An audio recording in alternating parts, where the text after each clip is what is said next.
Hello दोस्तों, कैसे हैं आप सब। उम्मीद करते हैं तो आप लोग खैरियत से होंगे। मैं हूं आपका दोस्त इमरान खान और आप देख रहे हैं आपका अपना यूट्यूब चैनल अहमद इन्फो।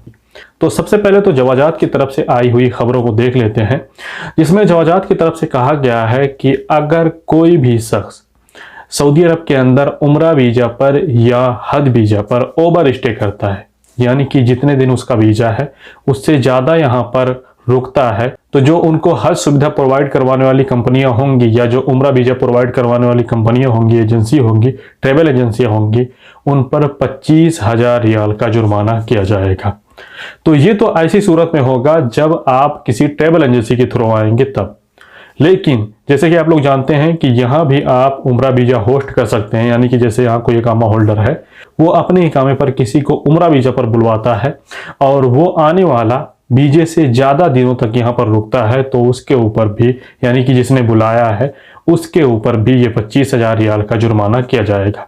तो तमाम दोस्त जो है इसका ख्याल रखें, क्योंकि आप लोग जानते हैं कि पहले काफ़ी लोग जो है हज वगैरह पर आते थे या उम्रा वगैरह पर आते थे तो यहीं पर रह ही जाते थे, काम वगैरह काम धंधा ढूंढ लेते थे, करते थे, बाद में फिर पुलिस को पकड़वा कर या किसी दूसरे तरीके से पकड़वा कर वो चले जाते थे।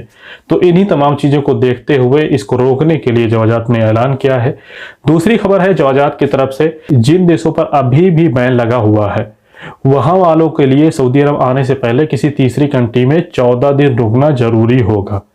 और बहुत सारे दोस्तों ने इसके बारे में लोगों को वीडियोस बनाकर गुमराह कर दिया कि ये अभी भी इंडिया और पाकिस्तान जैसे देशों के लिए है। तो देखें मेरे दोस्तों, ये इंडिया और पाकिस्तान जैसे देशों के लिए नहीं है, बल्कि इसमें सिर्फ 2 कंट्रियां स्पेसिफाई की गई हैं, जिसमें तुर्की और लेबनान ही कहा गया है।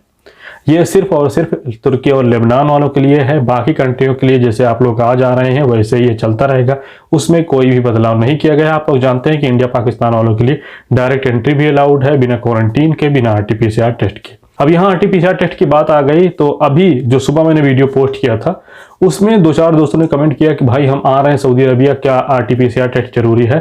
देखें, अब ना तो इंडिया जाने के लिए RT-PCR टेस्ट करवाने की जरूरत है और ना ही इंडिया से सऊदी अरब आने के लिए ही RT-PCR टेस्ट करवाने की जरूरत है। यानी कि वैक्सीन अगर आपने ली है तो ना तो आने के लिए ना तो जाने के लिए RT-PCR टेस्ट करवाने की जरूरत नहीं है। इस बात को अपने दिमाग में अच्छी तरीके से बिठा ले। कोई आपसे कहे कि फला एयरलाइंस मांग रही है, फला एयरलाइंस मांग रही है, बिल्कुल भी नहीं। आप उनकी बातों को इग्नोर करें और इस बात पर ध्यान रखें जो मैंने अभी आपको बताई। तीसरी खबर भी जवाजात की तरफ से ये है।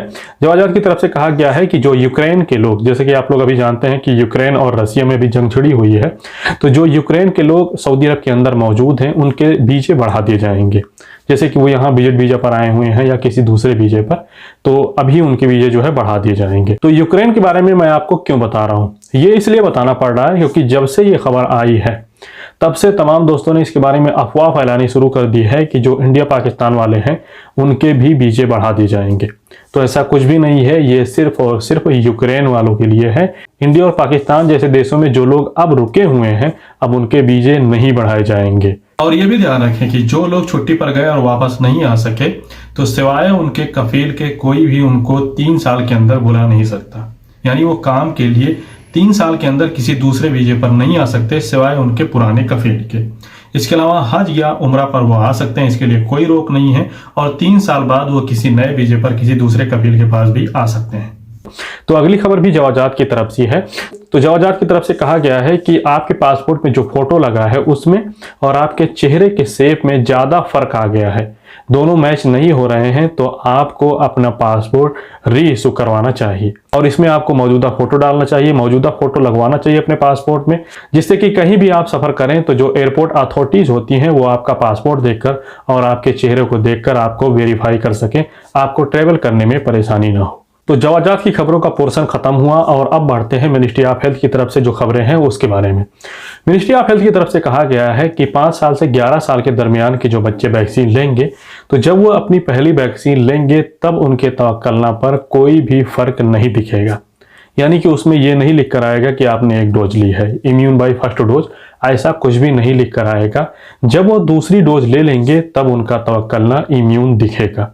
और अब बात करते हैं रमजान में बैंकों के कामकाज करने का टाइम टेबल का। सऊदी सेंट्रल बैंक की तरफ से कहा गया है कि रमजान के दौरान जो सऊदी अरब के अंदर बैंक हैं वो सुबह 10 बजे से शाम 4 बजे तक काम करेंगे। इसके अलावा जो मनी ट्रांसफ़र सेंटर हैं, यानी कि मनी ट्रांसफ़र सेंटर के ही हम जो बाहरी हैं सऊदी अरब के खारजी हैं उनको ज़रूरत रहती है, तो इसके लिए कहा गया है कि मनी ट्रांसफ़र सेंटर जो हैं वो सुबह 9:30 बजे से शाम को 5 बजे तक काम करेंगे। इसके अलावा नमाज की टाइमिंग के दौरान वो बंद रहेंगे और जिस दिन छुट्टियां रहेंगी, और छुट्टियां जैसे कि जुमा और शनिचर बंद रहते हैं, तो इस दिन ये चीज़ें भी बंद रहेंगी। और जैसे कि अभी आप लोग देख रहे हैं कि सऊदी अरब में ठंडी जो है एक बार फिर से वापस आ गई है, तो यहाँ पर सऊदी अरब के मौसम विभाग ने कहा है कि ये जो ठंडियाँ वापस आ रही हैं, ये कोल्ड वेव जो वापस आ रहे हैं, ये आखिरी कोल्ड वेव नहीं है।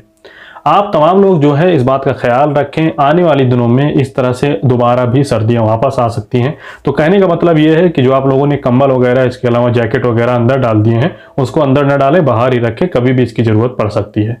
इसके अलावा परसों से एक खबर बहुत तेजी से वायरल हो रही है, जिसमें कहा गया है कि सऊदी अरब में रमजान के दौरान भी तमाम रेस्टोरेंट दिन में ओपन रहेंगे। तो मिनिस्ट्री ऑफ कॉमर्स ने इसको साफ साफ डिनाई कर दिया है। उन्होंने कहा है कि यह खबर पूरी तरह से झूठ है। मिनिस्ट्री ऑफ कॉमर्स ने ऐसा कोई भी ऐलान नहीं किया है कि रमजान के दौरान जो रेस्टोरेंट हैं वो दिन में, यानी कि सुबह के टाइम या दोपहर के टाइम भी खुले रहेंगे। हालांकि मिनिस्ट्री ऑफ कॉमर्स ने ऐलान किया है कि अभी रमजान के दौरान होटल या रेस्टोरेंट किस तरह से काम करेंगे, इसके बारे में कोई भी टाइम टेबल नहीं जारी किया गया है, लेकिन बहुत जल्द इसके बारे में तमाम टाइम टेबल जारी कर दिए जाएंगे। और एक खबर है क्रिप्टो करेंसी के बारे में।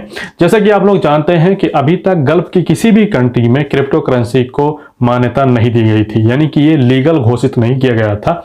लेकिन अभी 2 दिन पहले यूएई ने क्रिप्टो करेंसी की जो बाइनांस क्रिप्टो करेंसी है उसको मान्यता दे दी है। अब यूएई में बाइनांस एक डिजिटल एसेट के रूप में लीगल चीज है, और जो यूएई के लोग हैं वो बाइनांस में लीगल तरीके से इन्वेस्ट कर सकते हैं, ट्रेडिंग कर सकते हैं। बाइनांस या क्रिप्टो करेंसी के बारे में मुझसे और भी ज्यादा ना पूछें तो ही बेहतर है, क्योंकि मैं इसके बारे में ज्यादा जानता नहीं। तो जो लोग इसके बारे में एक्सपर्ट हैं, आप उनसे इसके बारे में राय ले सकते हैं। एक खबर थी जिसको मैंने आप लोगों को बताना जरूरी समझा। तो ये था पिछले 2-3 दिनों का सऊदी अरब का पूरा लेखा जोखा। उम्मीद करते हैं वीडियो आपको पसंद आया होगा। फिर भी कोई सवाल है तो कमेंट करें।